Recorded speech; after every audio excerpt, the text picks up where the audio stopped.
Hello friends, welcome to Story Time with Akshita and I hope you all are doing well and good. आज हम बात करने वाले हैं एक साइकोलॉजिकल नॉवल के बारे में जो हर स्टूडेंट के सिलेबस का एक इम्पॉर्टेंट पार्ट है। अनीता देसाई की मास्टरपीस क्राई द पीकॉक। इस वीडियो में आपको मिलेगा इसका deep explanation, summary, characters, themes और सिंबॉलिज्म। तो चलिए बिना टाइम वेस्ट किए चलते हैं स्टोरी की तरफ। क्राई द पीकॉक को लिखा था Indian English novelist Anita Desai ने और ये उनका पहला नॉवल था जो पब्लिश हुआ था 1963 में। ये नॉवल इंडिया में मॉडर्निस्ट साइकोलॉजिकल फिक्शन का एक स्ट्रॉन्ग एग्जाम्पल माना जाता है। इसका जॉनरा है साइकोलॉजिकल फिक्शन। इस नॉवल में अनीता देसाई ने एक औरत की इनर इमोशनल वर्ल्ड को इतनी ब्यूटीफुली दिखाया है कि रीडर उसके मेंटल स्पेस को महसूस कर पाते हैं। ये कोई सिंपल लव स्टोरी नहीं है। क्राई द पीकॉक एक डीपली इमोशनल और साइकोलॉजिकल जर्नी है एक औरत की जिसका नाम है माया। ये कहानी एक मेंटल ब्रेकडाउन, एक ऑब्सेशन और एक ट्रेजिक डेस्टिनी की तरफ बढ़ने का सफ़र है। टोन पूरे नॉवल का डार्क, इंटेंस और रिफ्लेक्टिव है। बाहर से सब कुछ हमें नॉर्मल नज़र आता है, एक रिच हाउस होल्ड, एक एजुकेटेड कपल, लेकिन अंदर ही अंदर एक औरत टूट रही है धीरे धीरे बिना किसी को बताए। माया एक यंग, सेंसिटिव और इमेजिनेटिव लड़की है। उसकी अपब्रिंगिंग बहुत प्रिविलेज्ड है। वो अपने फादर की फेवरेट थी, पर एक बड़ा साइकोलॉजिकल ट्रॉमा उसके साथ बचपन में हो चुका था, जहाँ एक एस्ट्रोलॉजर एक प्रेडिक्शन करता है कि माया या उसका पति गौतम 4 साल के अंदर मर जाएगा। ये प्रेडिक्शन माया के सबकॉन्शियस माइंड में घुस गया और जैसे जैसे टाइम बीता उसकी एंजाइटी बढ़ती गई। उसके लिए दुनिया एक ब्यूटीफुल जगह थी, लेकिन साथ ही उसके लिए दुनिया एक थ्रेट यानी कि खतरा भी थी, जहाँ डेथ यानी मौत हर वक्त उसके पास महसूस होती थी। उसका पति गौतम एक लॉजिकल, अनइमोशनल और डिटेच्ड आदमी था और माया उस इमोशनल कनेक्शन के लिए तरसती रहती थी। इस इमोशनल डिस्कनेक्ट ने उसके अंदर और भी ज़्यादा लोनलीनेस यानी कि अकेलापन भर दिया। गौतम एक लॉयर है, प्रैक्टिकल है, रेशनल है और बहुत ही डिसिप्लिन्ड है। उसकी सोच है कि इमोशंस में उलझने का कोई भी फ़ायदा नहीं है। उसका माया के साथ रिलेशनशिप आउटवर्डली तो ठीक है, यानी कि बाहरी दुनिया के लिए तो ठीक है, लेकिन अंदर से माया को लगता है कि वो उससे प्यार नहीं करता। गौतम के लिए लाइफ एक लॉजिक और डिसिप्लिन का सब्जेक्ट है, जबकि माया के लिए ज़िंदगी एक फीलिंग और ब्यूटी का एक्सपीरियंस है। ये इमोशनल मिसमैच ग्रेजुअली माया के मेंटल स्टेट को डिस्टर्ब कर देता है और इसी मिसमैच ने एक ट्रेजिक एंड की नींव रखी। कहानी शुरू होती है माया के मेंटल स्टेट से, जहां वो डिस्टर्ब्ड है, रेस्टलेस है और हमेशा कुछ गलत होने के डर से वो परेशान रहती है। उसका माइंड एक तरह का स्टॉर्म यानी कि तूफान बन चुका है, जहां उसका पास्ट, प्रेजेंट और फ्यूचर कॉन्स्टेंटली कोलाइड कर रहे हैं यानी कि टकरा रहे हैं।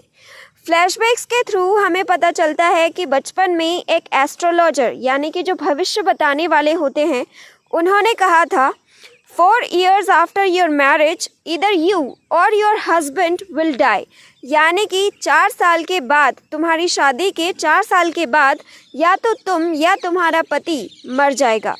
ये प्रोफेसी माया के लिए एक साइकोलॉजिकल कर्स बन जाती है। वो अपने घर के अंदर रहती है, ज़्यादा बाहर नहीं जाती। वो नेचर, एनिमल्स, स्पेशली पीकॉक्स यानी कि जो मोर होते हैं, उनसे इमोशनली कनेक्ट करती है। वो हर चीज़ में एक सिंबॉलिक मीनिंग ढूंढने लगती है। पीकॉक्स का रोना, द क्राई, उसके लिए डेथ यानी कि मौत का सिंबल बन जाता है। जब वो देखती है peacocks crying in the monsoon यानी कि बारिश में जब मोर रो रहे होते हैं, तब उसे लगता है कि वो भी उसी तरह डेस्टिनी का शिकार है। गौतम की प्रैक्टिकल नेचर उसके दर्द को इग्नोर करता है और माया और ज़्यादा आइसोलेटेड और अकेला फील करती है। उनका रिलेशनशिप ग्रेजुअली टूटने लगता है, ब्रेकडाउन होने लगता है और माया के हेलुसिनेशंस शुरू हो जाते हैं। उसे अजीब अजीब सी चीज़ें दिखने लगती हैं। She talks to herself, वो खुद से बात करती है, खुद अलग अलग चीज़ें, अलग अलग आवाज़ें इमेजिन करने लगती है and becomes obsessed with the idea that किसी को तो मरना ही होगा, जैसे प्रोफेसी ने कहा था। और फिर एक दिन उसका mental state completely break down करता है और वो अपने हस्बैंड गौतम को टेरेस से धक्का दे देती है। Yes, she kills him. और एंड में वो खुद भी मैडनेस में चली जाती है, पूरी तरीके से पागल हो जाती है, पूरी तरीके से टूट चुकी है, अपने आप को खो चुकी है और साथ ही में वो अपने हस्बैंड को भी खो चुकी होती है। उस प्रोफेसी के चक्कर में, उस प्रोफेसी की वजह से वो अपने हस्बैंड को छत पर ले जाकर उसे धक्का दे देती है और उसकी वजह से उसके हस्बैंड की मौत हो जाती है। तो यहाँ पर हमारी कहानी ख़त्म होती है। अब हम इसके थीम्स देख लेते हैं। इसमें हमें साइकोलॉजिकल ट्रॉमा और मैडनेस दिखाया गया है। माया का कैरेक्टर एक रिप्रेजेंटेशन है उस विमेन का जो इमोशनल अटेंशन और अंडरस्टैंडिंग के बिना धीरे धीरे टूटने लगती है। प्रोफेसी का इफ़ेक्ट उसके दिमाग पे इतना स्ट्रॉन्ग होता है कि उसका रियलिटी से कनेक्शन टूट जाता है। यहाँ पर हमें लोनलीनेस एंड आइसोलेशन की थीम भी देखने को मिलती है, जहाँ माया की लाइफ सिर्फ फिजिकली कंफर्टेबल है, इमोशनली वो एकदम अकेली है। गौतम की डिस्टेंस उसका दर्द और बढ़ा देता है। गौतम उससे दूर था, इमोशनली कनेक्ट नहीं था, इसकी वजह से उन दोनों के बीच दूरियाँ बढ़ जाती है। इसमें हमें मेन वर्सेस विमेन यानी कि जेंडर कॉन्फ्लिक्ट भी देखने को मिलता है। गौतम रिप्रेजेंट्स पैट्रियार्कल रेशनैलिटी, जबकि Maya represent emotional intuitive womanhood. Anita Desai दिखाती है कि कैसे एक विमेन के इनर वर्ल्ड को इग्नोर करने से ट्रेजेडी हो सकती है। इसमें हमें डेथ एंड डेस्टिनी भी देखने को मिलती है। नॉवल में डेथ कॉन्स्टेंटली प्रेजेंस बनकर रहती है। माया का ऑब्सेशन डेथ से उसके साइकी को कंट्रोल करता है।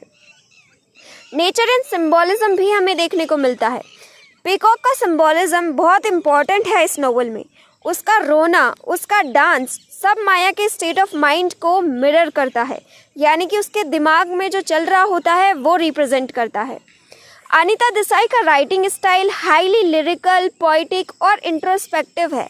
डायलॉग ज़रूर कम है, लेकिन internal monologue, stream of consciousness technique से माया के दिमाग का डिटेल्ड कैनवस हमें यहाँ पर देखने को मिलता है। इसमें पिकॉक का सिंबॉलिज्म यहाँ पर ब्यूटी, ट्रेजेडी, इमोशनल आउटबर्स्ट से है। कलर्स यहाँ पर वाइट, रेड, इनोसेंस और वॉयलेंस का कलर है। लाइट एंड शेडो यानी कि माइंड्स की ड्युअलिटी, कैसे हमारा दिमाग दो तरफा हो सकता है। मिरर यहाँ पर माया की रिफ्लेक्शन है एंड आइडेंटिटी का कन्फ्यूजन भी यहाँ पर मिरर के थ्रू दिखाया गया है। अनिता देसाई हर एलिमेंट को इमोशनली चार्ज्ड बनाती है जिसे रीडर्स फील कर सकते हैं। क्राई द पीकॉक कोई लीनियर स्टोरी नहीं है, ये एक इमोशनल जर्नी है।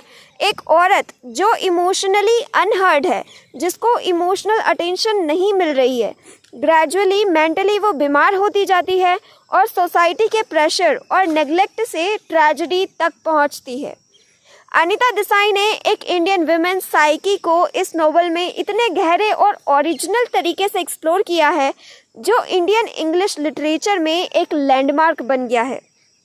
ये नॉवल एक वार्निंग भी है कि अगर किसी के मेंटल हेल्थ को इग्नोर किया जाए तो उसका अंजाम ट्रैजिक हो सकता है।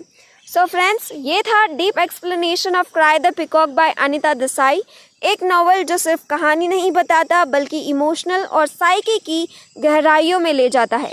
आई होप आपको ये एक्सप्लेनेशन पसंद आया होगा। प्लीज़ मेरे चैनल को सब्सक्राइब करें एंड कमेंट डाउन बिलो कि आपको कौन सा वीडियो या फिर कौन सा नॉवल नेक्स्ट एक्सप्लेनेशन के लिए चाहिए। मिलती हूँ आपसे अगले वीडियो में। Till then bye bye and take care.